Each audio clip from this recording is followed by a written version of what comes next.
Hello, welcome back. स्वागत है आप सभी का एक बार फिर से हमारे चैनल इग्नाइटेड मेंटर में।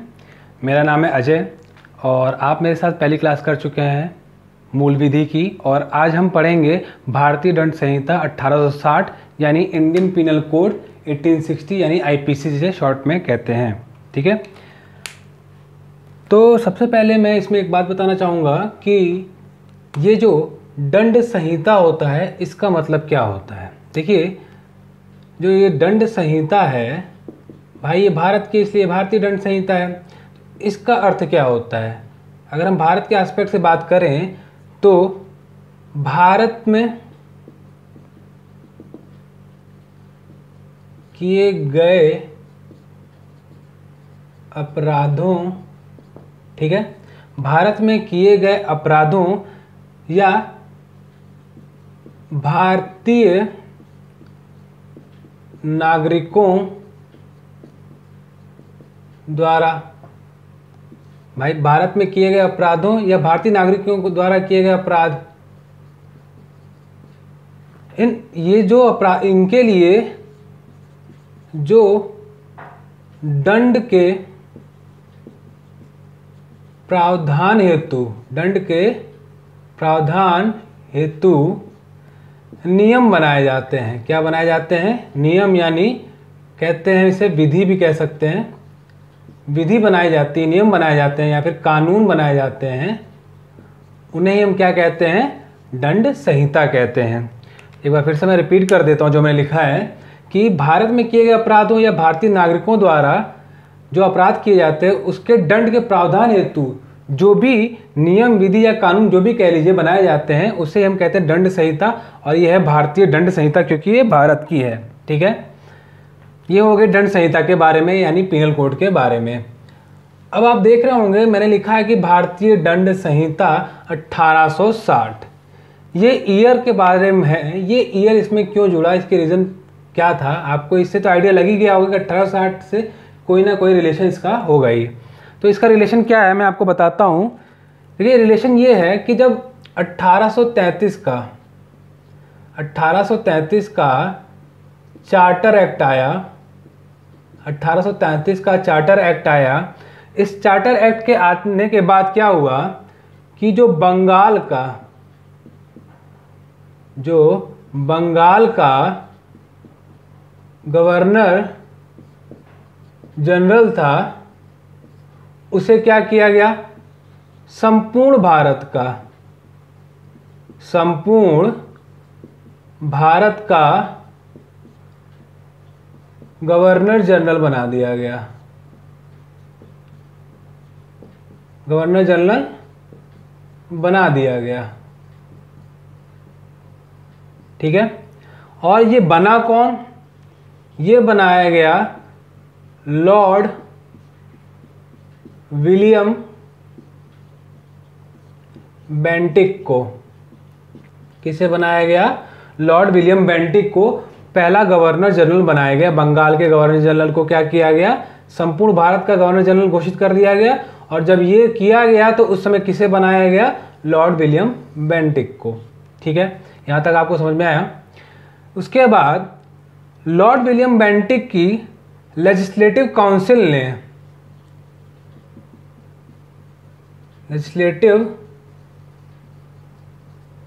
ने जो है क्या किया? एक विधि सदस्य की नियुक्ति की। मैं यहाँ आपको बताता चलूँ कि जो लेजिस्लेटिव काउंसिल था लॉर्ड विलियम बेंटिक का यानी भारत के गवर्नर जनरल का, पहले इसमें कुल 4 सदस्य थे जब ये बनी। लेकिन जब पिट्स का इंडिया एक्ट आया तो इनकी लेजिस्लेटिव काउंसिल में से, इनकी परिषद में से एक व्यक्ति को कम कर दिया गया। कितने हो गए? 3 हो गए। लेकिन उसके बाद कुछ समय बाद फिर इसमें 4 व्यक्ति कर दिए गए। जो चौथा व्यक्ति जोड़ा गया वो था एक विधि सदस्य। क्या था? विधि सदस्य, यानी जिसको विधि विशेषज्ञ कहते थे, यानी ऐसा व्यक्ति जिसको कानून के बारे में, विधि के बारे में अच्छी यानी संपूर्ण जानकारी हो। तो ये जो विधि सदस्य था, ये जो विधि सदस्य था, ये कौन बनाया गया? विशेष विधि सदस्य ये बनाया गया लॉर्ड मैकाले को। लॉर्ड मैकाले को बनाया गया। ये क्या थे? ये विधि सदस्य थे। और लॉर्ड मैकाले की अध्यक्षता में ही क्या हुआ? इनकी अध्यक्षता में ही 4 सदस्यों की एक कमेटी का गठन किया गया, जिसे कहा गया विधि आयोग। ये प्रथम विधि आयोग बनाया गया। किसके द्वारा? लॉर्ड विलियम बेंटिक के द्वारा। कब बनाया गया? 1834 में बनाया गया। और उसमें लॉर्ड मैकाले क्या थे? अध्यक्ष थे। ये बनाया क्यों गया? हुआ ये कि ब्रिटिश गवर्नमेंट को ये एहसास हुआ कि संपूर्ण भारत में सभी समुदायों के अपने अपने एक नियम कायदे थे। ब्रिटिश गवर्नमेंट का अपना एक अलग कायदा था, इसी तरह सभी धर्मों के अलग कायदे थे, हिंदू के अलग, मुस्लिम के अलग, बाकी लोगों के भी अलग अलग। तो ये चीज़ें काफ़ी दिक्कतें वाली होने लगी। तो इसलिए सरकार चाहती थी, उस समय की ब्रिटिश गवर्नमेंट चाहती थी कि पूरे भारत पे कोई एक ही कानून लागू किया जाए। उसके लिए ही ये विधि विशेषज्ञ को बुलाया गया, जो थे लॉर्ड मैकाले। लॉर्ड मैकाले की अध्यक्षता में 4 सदस्यीय टीम बनाई गई और प्रथम विधि आयोग का गठन किया गया लॉर्ड विलियम बेंटिक के द्वारा। और इनको कहा गया अपनी रिपोर्ट प्रस्तुत करने को। तो जब इन्होंने अपनी रिपोर्ट को प्रस्तुत किया, किसने? लॉर्ड मैकाले ने और उनकी टीम ने, तो उसे रिजेक्ट कर दिया गया लॉर्ड विलियम बेंटिक के द्वारा, क्योंकि उन्हें वो अधूरा लगा। क्योंकि उनके द्वारा कहा गया था कि जो भारतीय धर्म है उन सबको ध्यान में रखकर ही ये नियम कानून बनाए जाएं। तो कुछ उसमें कमियां रह गई, जिसके वजह से वो रिपोर्ट को रिजेक्ट कर दिया गया, मना कर दिया गया। लेकिन फिर क्या हुआ? जब भारत के वायसराय हुए, कौन? लॉर्ड कैनिंग हुए। जब भारत के वायसराय लॉर्ड कैनिंग हुए, तो इनकी इंपीरियल लेजिस्लेटिव काउंसिल ने ही क्या किया? इनकी इंपीरियल लेजिस्लेटिव काउंसिल ने लॉर्ड मैकाले की रिपोर्ट को मंजूरी दे दी। कब? 6 अक्टूबर 1860 को। तो जब ये मंजूरी दी गई, उसी ईयर के नाम पर ही इसे भारतीय दंड संहिता 1860 कहा जाने लगा। लेकिन ये लागू कब हुई पूर्ण रूप से संपूर्ण भारत पे? ये लागू हुई 1 जनवरी 1862 से ये संपूर्ण भारत पर लागू हो गई। जिस दिन ये स्वीकृत कर ली गई, उसी ईयर के नाम से ही भारतीय दंड संहिता 1860 रखा गया। ये तो रहा इतिहास कि ये 1860 क्यों था। ठीक है, अब हम आगे बढ़ते हैं। हम पढ़ेंगे धाराओं के बारे में जो भारतीय दंड संहिता में दी गई हैं, आईपीसी यानी इंडियन पिनल कोड में दी गई हुई हैं। वो धाराएं हैं, पहले मैं बता दूं कितनी धाराएं हैं। इसमें कुल जो है मिलाकर 511 धाराएं हैं और 23 अध्याय हैं।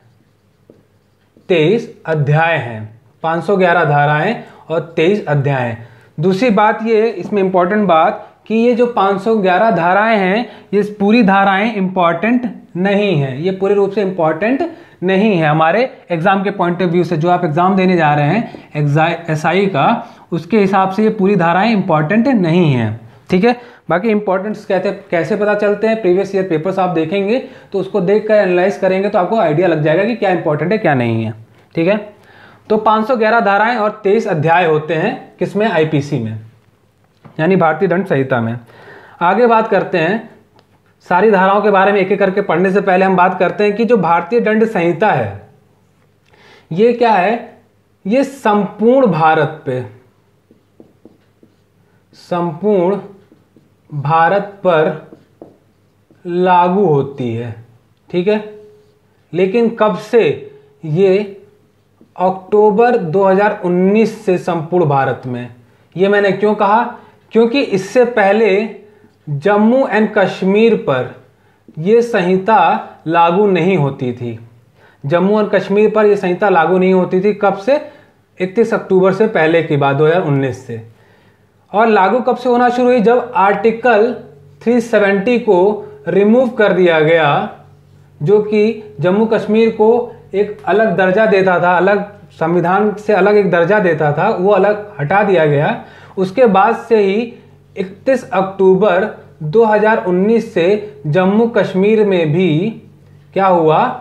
आईपीसी को माने जाने लगा, वहाँ पर भी लागू हो गया। अब आपके मन में एक क्वेश्चन आएगा कि अगर ये 31 अक्टूबर 2019 से ये चीज़ हुई, तो उससे पहले जम्मू कश्मीर में अगर कोई अपराध कोई व्यक्ति करता है तो उस अपराध के लिए उसको सज़ा कैसे दी जाती थी? तो देखिए, अगर कोई व्यक्ति उस समय कोई अपराध करता था तो जम्मू कश्मीर में उसको आरपीसी 1932 के तहत सज़ा दी जाती थी। आरपीसी क्या है?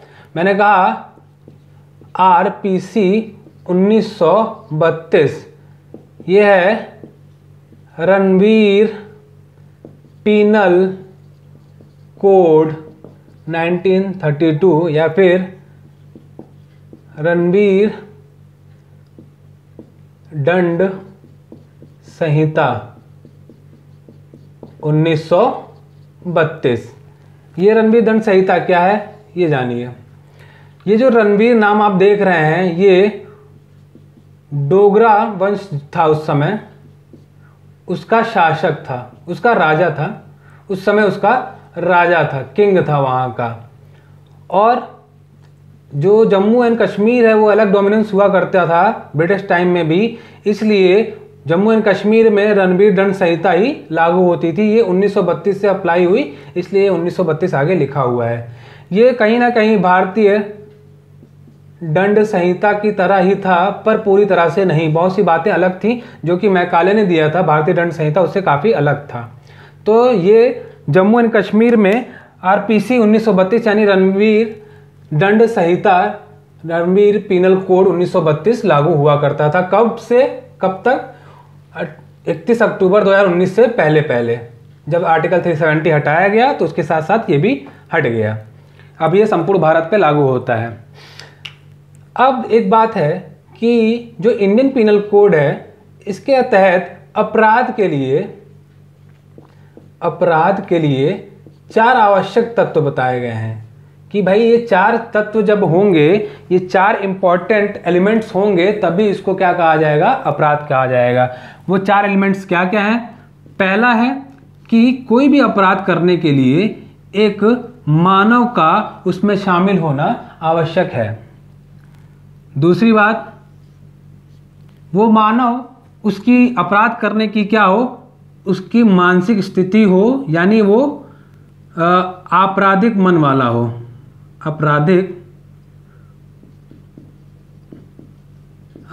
मन हो। ठीक है। तीसरी बात क्या होगी कि उसका आपराधिक कृत्य हो, यानी उसका एक्शन कैसा हो? आपराधिक हो। और चौथी बात क्या होगी कि ये जो तीनों बातें हैं, इनकी वजह से किसी मानव या समाज को कोई हानि ना पहुंचे। ठीक है। अगर हानि होती है तो वो अपराध होगा। तो ये 4 एलिमेंट्स हैं। और इसमें मैं कुछ और बता दूं कि आपराधिक मन को हम कहते हैं मेंस रेया। ये एक लैटिन वर्ड है जिसका इंग्लिश में वर्ड मतलब होता है गिल्टी माइंड। ठीक है। और आपराधिक कृत्य, इसको भी लैटिन में एक नाम दिया गया है एक्टस रिया। इसका इंग्लिश में मतलब होता है गिल्टी एक्शन। ठीक है। यानी 4 इंपॉर्टेंट एलिमेंट्स क्या होने चाहिए किसी भी अपराध को मानने के लिए। एक मानव का होना जरूरी है, आपराधिक मन स्थिति होनी चाहिए, उसकी स्थिति मन जो होती है आपराधिक मन की होनी चाहिए, और कृत्य क्या होना चाहिए, आपराधिक होना चाहिए, जो एक्शन ले वो आपराधिक होना चाहिए, और उस अपराध से मानव और समाज को हानि होनी चाहिए। ये 4 इंपॉर्टेंट एलिमेंट्स यानी तत्व होने चाहिए, तभी आईपीसी के अंतर्गत क्या कहलाएगा, अपराध कहलाएगा। ठीक है, ये 4 बातें थी। अब पढ़ते हैं धारा के बारे में। देखिए जो जो इम्पोर्टेंट धाराएं हैं जो हमारे एग्जाम के पॉइंट ऑफ व्यू से एस्पेक्ट से इम्पॉर्टेंट हैं, सिर्फ हम उन्हीं के बारे में बात करेंगे, उन्हीं को पढ़ेंगे। जो इम्पोर्टेंट नहीं है तो टाइम वेस्ट नहीं करेंगे, उनको हम ड्रॉप कर देंगे। ठीक है, तो सबसे पहले पढ़ेंगे हम धारा 1 के बारे में। धारा 1 क्या है? धारा 1 क्या कहा गया है इसमें? इसमें कहा गया है कि संहिता जो है ये उसके नाम तथा प्रवर्तन के बारे में बात की गई है, बारे में। ठीक है, प्रवर्तन को वैसे लागू भी बोलते हैं, लागू करने बाद। जैसे कि अगर मैं एग्जांपल आपको दूं, एक उदाहरण के तौर पे बताना चाहूं कि इस संहिता का नाम भारतीय दंड संहिता होगा, तो ये इसमें बताया गया है संहिता के नाम के बारे में। दूसरी बात है प्रवर्तन के बारे में, तो एक एग्जांपल दूं। अभी जो मैंने आपको बताया कि 31 अक्टूबर से यानी 31 अक्टूबर 2019 से ये जम्मू कश्मीर में भी लागू होगा यानी प्रवर्तन होगा। ठीक है, यानी ये प्रवर्तन होगा। तो ये आप समझ गए होंगे नाम और प्रवर्तन से मतलब क्या था इसका, धारा 1 का। ये हो गई धारा 1। अगली है हमारा धारा 2। धारा 2 में बताया गया है कि जो भी अपराध होंगे जो भारतीय सीमा में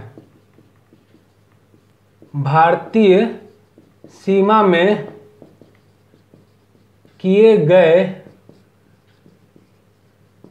अपराध के दंड, भारतीय सीमा में किए गए अपराध के दंड के विषय में बात की गई है धारा 2 में। कैसे?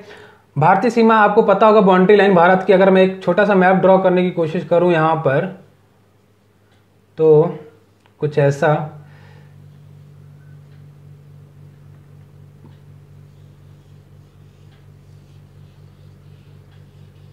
ठीक है। तो भारत का ये आप जानते हैं कि ये मेन लैंड है, मुख्य भूमि है। ठीक है, लेकिन आपको ये भी पता होगा कि समुद्र में भी हर एक देश की अपनी एक सीमा होती है जो अलग अलग 3 पार्टों में डिवाइड होती है। तो यहाँ मेन बात है, सिर्फ हम बताएंगे कि जो भारत की सीमा मानी जाती है, आईपीसी कहाँ तक लागू होता है, वो होता है 12 समुद्री मील तक।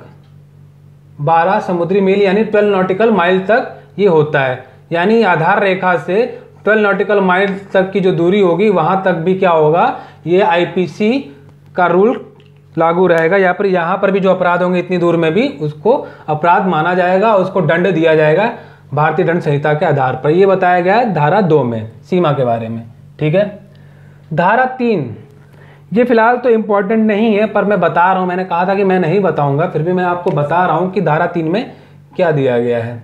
देखिए धारा 3 में एक्चुअली क्या है, मैं बता देता हूँ सिर्फ ऐसे ही, कि धारा 3 में बताया गया है कि जैसे कि कोई भी व्यक्ति जो भारतीय नागरिक है, भारतीय नागरिक कौन होता है, जिसको भारत की नागरिकता यानी सिटीजनशिप प्राप्त है।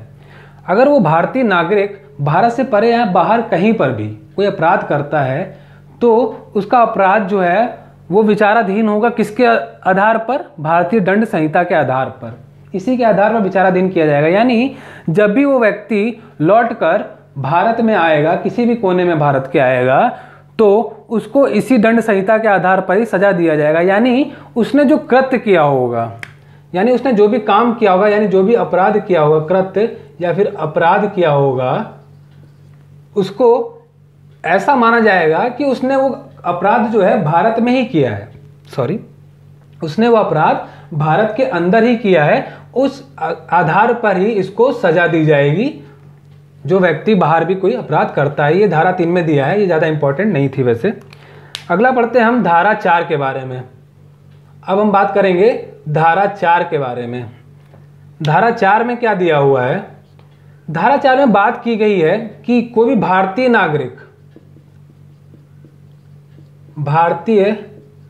नागरिक द्वारा अपराध अगर किया जाता है, तथा अगर किसी भारतीय नागरिक द्वारा अपराध किया जाता है, या फिर जैसे कि भारत में रजिस्ट्रीकृत यानी भारत में पंजीकृत हुआ हो कोई पोत का मतलब पानी के जहाज, ठीक है, और कोई विमान, वायु वाला, आसमान में उड़ने वाले विमान की बात हो रही है, पोत विमान, ठीक है, पोत विमान या फिर वायु विमान जो है भारत में रजिस्टर्ड हो, इस पर कोई भी व्यक्ति, कोई भी, याद रखिए कोई भी, ठीक है, सिर्फ भारतीय नागरिक ही नहीं, कोई भी व्यक्ति अगर कोई अपराध करता है, इस पर बैठा कोई व्यक्ति अगर अपराध करता है, ऐसा पोत या विमान जो भारत में रजिस्टर्ड हो, उस पर कोई व्यक्ति अपराध करता है, तो वो भी क्या होगा, भारतीय दंड संहिता 1860 के अंतर्गत ही विचाराधीन होगा, यानी उसको भी इसी के अकॉर्डिंग ही सजा दी जाएगी, जो भी इसमें प्रावधान दिए गए हैं, इसी प्रावधान के आधार पर दी जाएगी। ये बताया गया है धारा 4 में। जैसे कि अगर एग्जाम्पल की बात करूं, और भारतीय नागरिक द्वारा अपराध कहीं भी किया जाए, कहीं भी, ये आगे बढ़ा लीजिएगा, कहीं भी, यानी अगर मान लीजिए यूएस में, अमेरिका में कोई भारतीय नागरिक यानी जिसको भारत की सिटीजनशिप प्राप्त हो, वो क्या कर देता है, एक मर्डर कर देता है, कत्ल कर देता है, तो जब भी वो भारत लौटेगा या उसको पकड़ा जाएगा भारत के किसी भी कोने से, तो उसके ऊपर भारतीय दंड संहिता के प्रावधानों के आधार पर ही उस पर कार्रवाई की जाएगी, ठीक है, वो कहीं पर भी भले क्यों ना हो, ठीक, अगर उसको भारतीय नागरिकता प्राप्त है तो। ये हो गया धारा 4 तक हम पहुंच चुके हैं। अब बात करते हैं धारा 5 की। ये भी इंपॉर्टेंट नहीं है, देखिए मैं आज कुछ जो इंपॉर्टेंट ज़्यादा नहीं है उनको ही बता रहा हूँ, ताकि आपको ये ना लगे कि सामने वाले को कम आता है और आपको वो बहका रहा है कि इंपॉर्टेंट नहीं है वगैरह वगैरह, तो इसलिए मैं कुछ चीज़ आज बता दे रहा हूँ, ठीक है। धारा 5 की बात करते हैं। देखिए धारा 5 में क्या कहा गया है, ये जो भारतीय दंड संहिता है, भारतीय दंड संहिता है, ये क्या करता है, ये किसी विशेष कानून या विशेष विधि, लिख लीजिए, ये किसी विशेष विधि या फिर स्थानीय विधि, किसी विशेष विधि या स्थानीय विधि पर किसी प्रकार का कोई प्रभाव नहीं डालता है, नहीं डालता है, ठीक है, ये किसी प्रकार का भी कोई प्रभाव नहीं डालता है। कौन? भारतीय दंड संहिता, ठीक है। तो इसके बारे में हम बात करें कि विशेष विधि किस प्रकार की हुई। जैसे कि जो भारतीय दंड संहिता है वो सेना पर लागू नहीं होती है, ये सेना पर लागू नहीं होती, क्योंकि इनके पास एक विशेष विधि होती है। इस सेना के अपने लॉ वगैरह होते हैं, नियम कानून होते हैं, जिनके आधार पर ये अपने सभी सैनिकों को जो भी पनिशमेंट होती है, जो भी रीजन होता है उसको देते हैं। सेना यानी तीनों सेनाओं की बात कर रहा हूँ, जल सेना, स्थल सेना और वायु सेना, सबकी बात कर रहा हूँ, ठीक है। स्थानीय विधि क्या हुई, जैसे कि मैंने अभी बात किया था आरपीसी 1932, जब तक आर्टिकल 370 था तो यहाँ पर भारतीय दंड संहिता कोई भी प्रभाव नहीं डालती थी, किस पर, आरपीसी पर, यानी एक स्थानीय कानून था ये सिर्फ, क्योंकि सिर्फ जम्मू कश्मीर पे ही लागू होता था, तो इसलिए स्थानीय कानून था, लेकिन इस पर भारतीय दंड संहिता कोई प्रभाव नहीं डालता था। तो धारा 5 में इसी चीज़ की व्याख्या की गई है। अगला हम पढ़ते हैं धारा 6।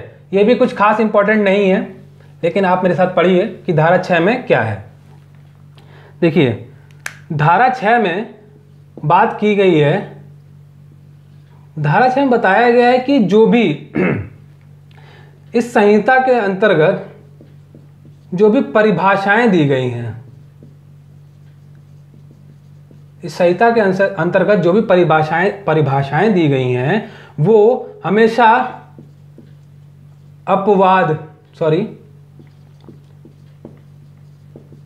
अपवादों के अध्याधीन मानी जाएंगी,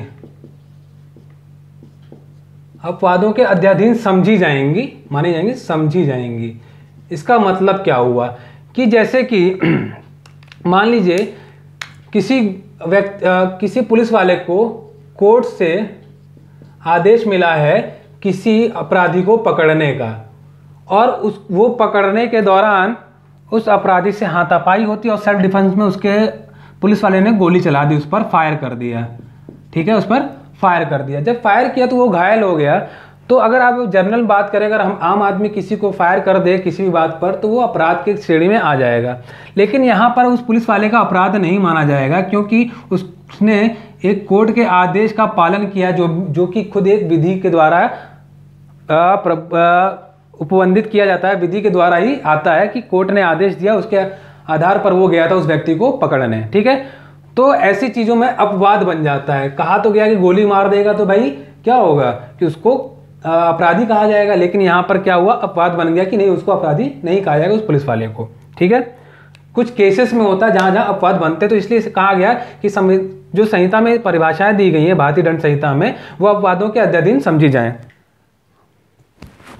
अब हम बात करेंगे धारा 7 की। धारा 7 में बताया गया है कि हर पद जिसका स्पष्टीकरण इस संहिता के किसी भी भाग में किया गया